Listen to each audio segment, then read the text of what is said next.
LFI, délit d'apologie du terrorisme.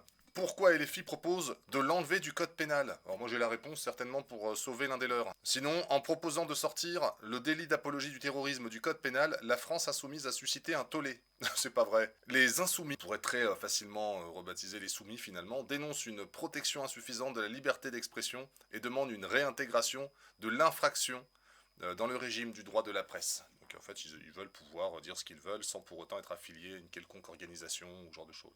Oui, ça se tient, si ça venait pas de la gauche. Donc on peut dire qu'il faut oublier ces gens-là. Bon, moi, ça fait bien longtemps que c'est fait, mais si tant est que tu crois encore que ces gens-là sont les dignes héritiers du Parti communiste, il faut que tu arrêtes, hein, l'ami. Il faut que tu arrêtes. Du coup, on peut se tourner vers Marine Le Pen, parce que c'est l'opposé finalement. Hein. C'est comme ça qu'on nous vend le clivage politique. Le problème de Marine Le Pen, c'est que quand la gauche votait, ou en tout cas demandait de voter la motion de destitution de Macron, l'extrême droite, elle voulait pas.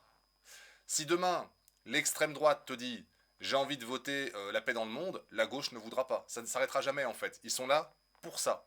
Un épouvantail et des castors. Donc là, la mère Marine, elle est menacée d'inéligibilité. Ça fait 8 fois que j'essaie de dire ce mot-là. Donc là, ça part en délibéré, je crois, en 2025. En 2025, donc t'as encore le temps. Mais là, elle a un petit problème avec le père Barnier. Tu sais, toujours dans les bons films français, t'as toujours un banquier, mais c'est un bâtard fini en général, qui s'appelle Barnier. Il faut faire tomber Barnier. Tu vois, c'est tout le temps comme ça. Il faut sauver le soldat Barnier. Ça dépend comment tu te positionnes politiquement. Et là, Marine, elle dit attention, mais la pression. Soit vous revoyez votre budget, soit je fais tomber tout le gouvernement. Et là, Barnier qui est taquin, allez-y Marine, faites-le, vous tomberez aussi. En plus, vous avez deux épées de Damoclès, un bouclier épée, vous avez toute la panoplie du chevalier là, hein, c'est Prince de Lu, quoi, c'est à peu de choses près. Si vous le faites, vous tombez aussi. Donc il a dit vas-y, fais-le, vas-y, on saute tous ensemble, on crève ensemble, Billy. Donc les uns comme les autres ne sont pas capables de tomber d'accord comme si ce pays leur appartenait. Qu'en pense le peuple? Je sais, je fais mon petit côté un petit peu gilet jaune, mais qu'en pense le peuple? Est-ce que les gens ne veulent plus de Macron? Parce que c'est ce qui se passerait finalement. Si Barnier tombe, son gouvernement tombe avec.